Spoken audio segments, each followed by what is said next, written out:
माला सुदाम कुंभ विबोध मुद्रा विद्या विराजत करवारी जाताम अपार कारुण्य सुदाम्बुराशिम श्री शारदांबा प्रणतोस्मि नित्यम. With benediction to Jagannmata Sharda Parameshwari, that repository of all that is culture, knowledge, tradition, wisdom, art, learning, fine art, I bow to her as I commence my address today. It gives me great pleasure to welcome you all to this enlightening experience of an exhibition, Jalameva Jeevanam, water is life, Pani H Jeevan Aaye, Jal hi Jeevan hai, Tannire Uir, organized as part of the 80th year celebrations of the South Indian Education Society. As I stand before you, nostalgic memories of the past grip and emote my mind.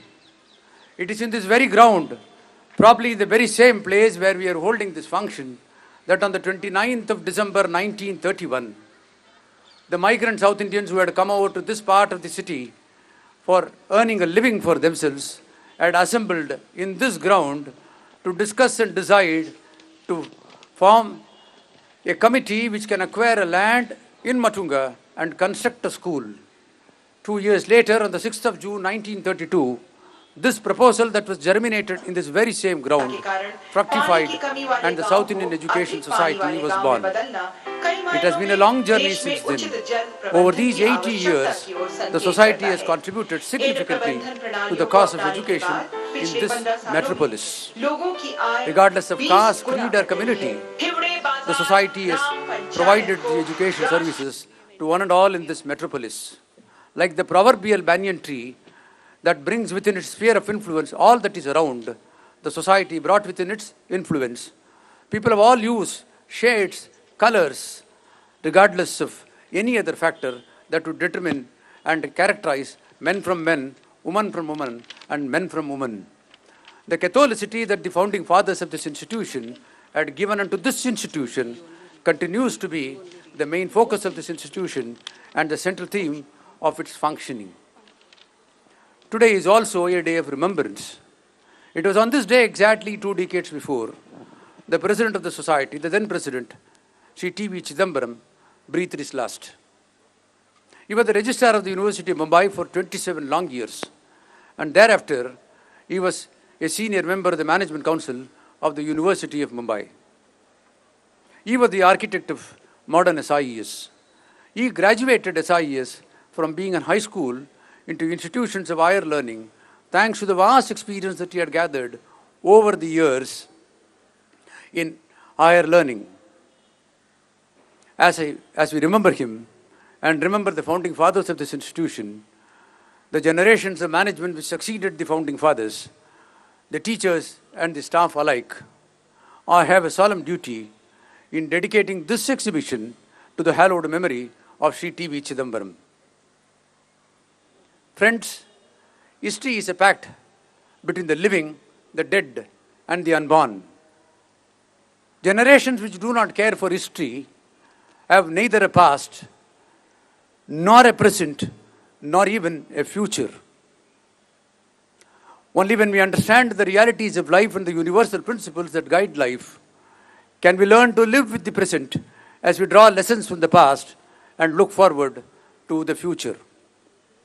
This world has shrunk considerably over these years, not in terms of the geographical size, but in terms of distance of the mind that it has evolved. Global citizen today is the theme that is being spoken about. Globalization has brought about a process by which barriers have been demolished, boundaries have been erased substantially, even though it continues in certain parts of the world. But the fact of the matter remains that people of this planet have continued to understand each other much better than before. History has bound us all together as friends. Science and technology has brought us together as neighbors. And more importantly, the purpose of life itself has got a new definition in this planet, thanks to the progress that mankind has made over the centuries. That is why every milestone, which is part of the global phenomenon of milestones that are being reached, are celebrated all over the world. And that's why UN gives you the UN Observance Days, as well as state-centric, nation-centric days which are being celebrated. On this joyous occasion, as we rededicate ourselves to the cause of education with unremitting devotion, dedication, and determination to carry forward the good journey that the founding fathers had given unto us and that we have traveled over the last 8 decades. There are 5 elements in this universe: water, air, earth, fire, and the sky. These Panchabhutas, as they are called, the 5 elements as they are called, are closely linked to each other and they are interdependent. Life is not possible without any one of them. But water occupies a pivotal place in the canvas of all these Panchabhutas. 70% of the world's surface, of this Mother Earth surface, is occupied by water. But the unfortunate fact of this matter is that hardly we have 2.5% of fresh water that is fit for consumption by humankind and all beings that grow in this universe. 70% of this fresh water itself is locked in ice tips, glaciers, and the alluvial soil that has absorbed water, leaving less than 1% for human consumption.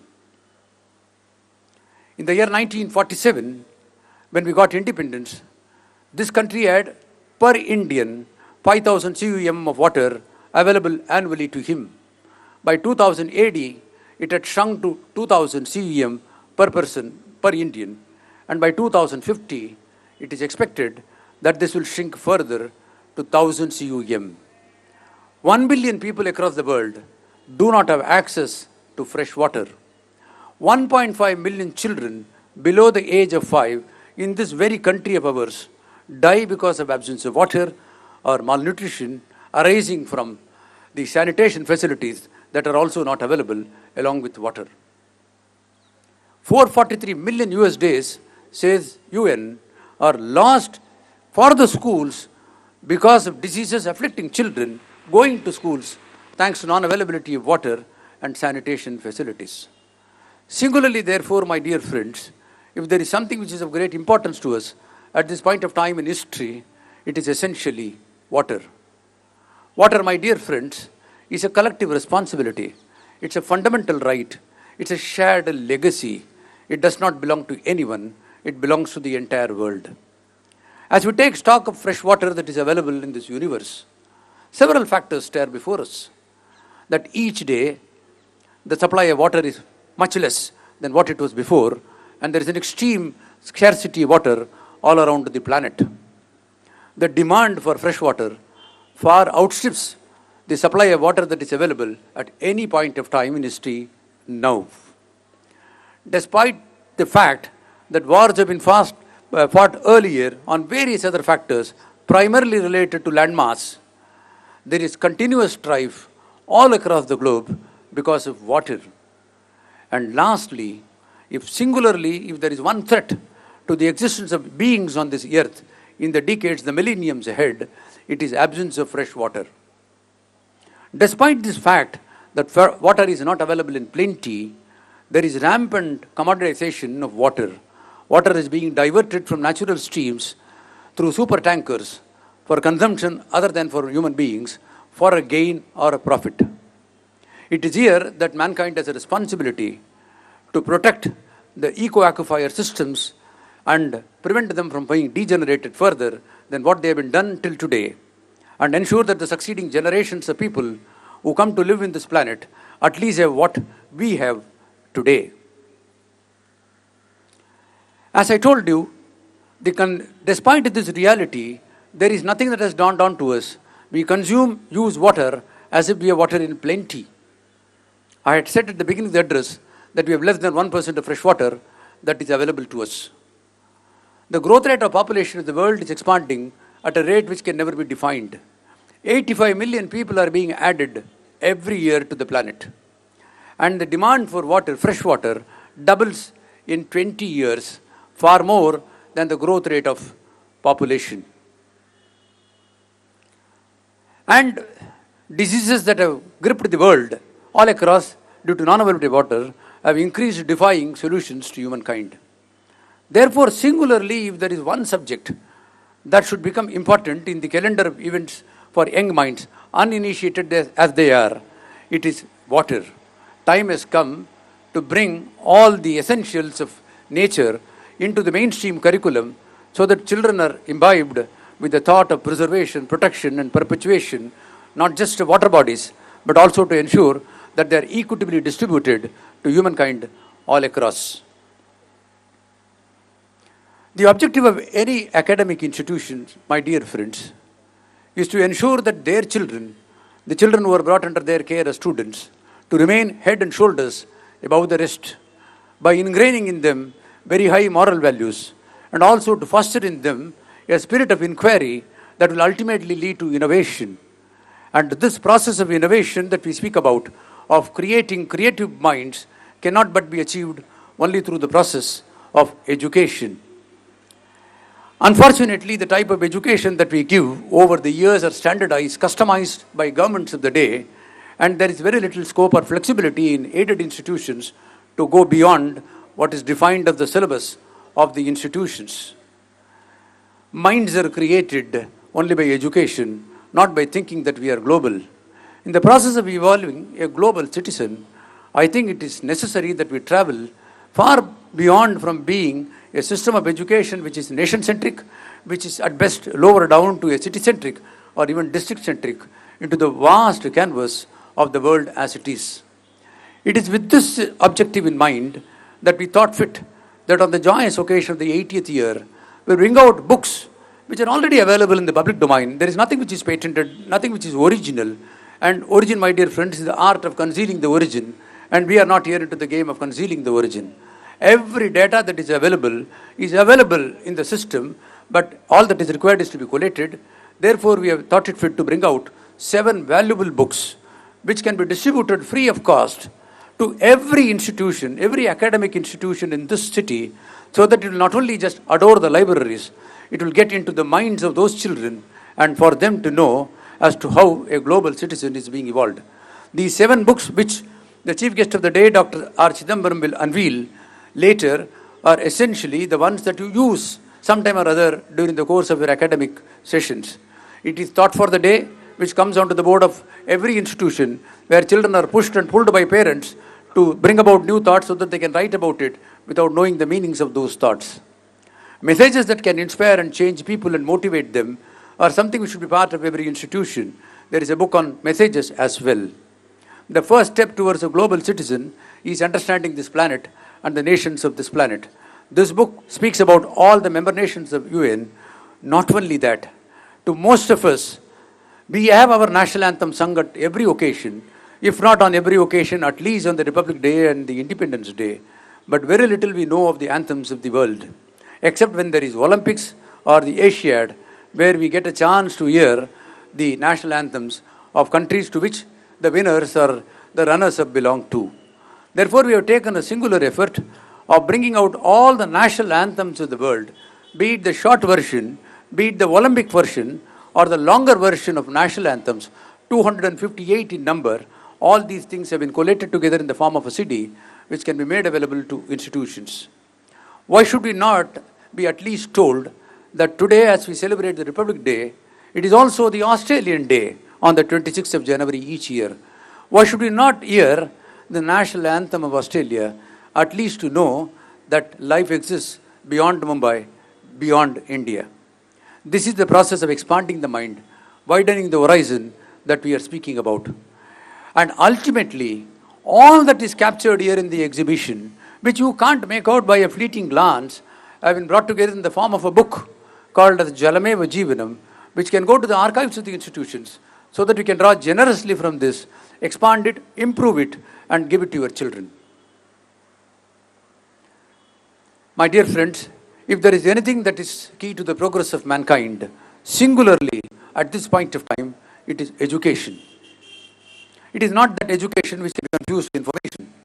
Education is not the amount of information that is stuffed onto the central nervous system or to the brain to remain there and run rot all through the lifetime of a person.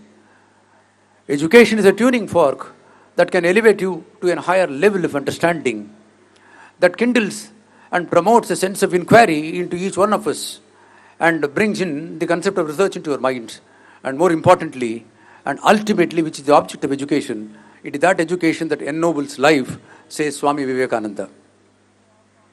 And if there are singularly a class of people who make a difference to the progress of a nation, the quality of the nation and its life, it is the teachers, and to whose care children are being given as raw, ordinary children, who are converted into men and women of conviction and character, citizens of the highest order, in the tender hands of the teachers as they take them through the maze of the wonderful world of education.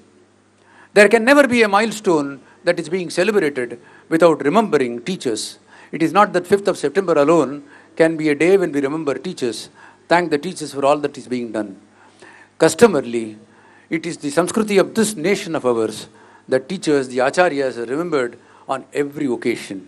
Therefore, we thought fit, however symbolic that function be, that we shall honor principals of neighboring institutions, today at least 30 of them today, and another 30 of them at the valedictory function, more than acknowledging the fact that they have contributed significantly to the cause of education in this metropolis. I think there is a selfish desire that the cause that we are attempting to promote here today cannot succeed, cannot expand the minds of children unless a catalytic role is taken by the principals and the institutions to which they belong to. In that sense, we thought if we can motivate you, you will be the torchbearers of the concept of water and all other elements of this nature for their protection and preservation through the young minds that come under your care. And therefore, when we honor these teachers, we want to recognize the fact that they are the movers and the shakers of this nation. They are the architects of this nation. They are the shapers of the destiny of this nation. There are several champions of water all across the globe. In fact, there is one section there which speaks about an alternate Nobel Prize, the Stockholm Prize for water. And there are plenty of Indians who have received the Stockholm Prize for water. But there are champions, unsung, unseen, heroes and heroines who have contributed significantly to watersheds, growth of water development bodies, conservation and preservation of waters. On an occasion like this, we thought it symbolic, at least to bring one individual who has given his life mission to water as the principal cause, the principal driving force of his life. One city, one village in Adarsh Gaon, which thanks to its Sarpanch, who occupied that chair in 1990 until today, has driven that village, Iware Bazar village in Ahmednagar, which has been converted from a desert, a practical desert, into a very prosperous village, to be seen, to be believed, which you will see as we see the slides on that village, made us believe that there are simple techniques which can still ensure that the overflowing water of Modak Sagar can still be channelized and 50,000 liters in the least per day can be saved. So he is the epitome of that conservation of water that I have spoken about, and therefore we are honoring them today. The process of all this that we are doing is to expand the mind and make us fit into the global family. The Upanishad said several centuries ago, I am Nijaha Paro Vedi, Gananam Laguchetasam, Udara Charitanam tu Vasudeva Kutumpakam. Today we speak about liberalization and globalization, but this the Upanishads have said several millennia before. And Upanishad conditions it by saying, only when the mind is expanded can there be this attitude of the world belonging to one single family. Nations are not built by bricks, they are built by minds. And that process of expanding the mind is being shown today. This process of which you and I are partners, may the good Lord shed His grace on all of us so that we continue to take this forward and take this nation to its rightful place amongst the committee of nations. Thank you and may God bless you all.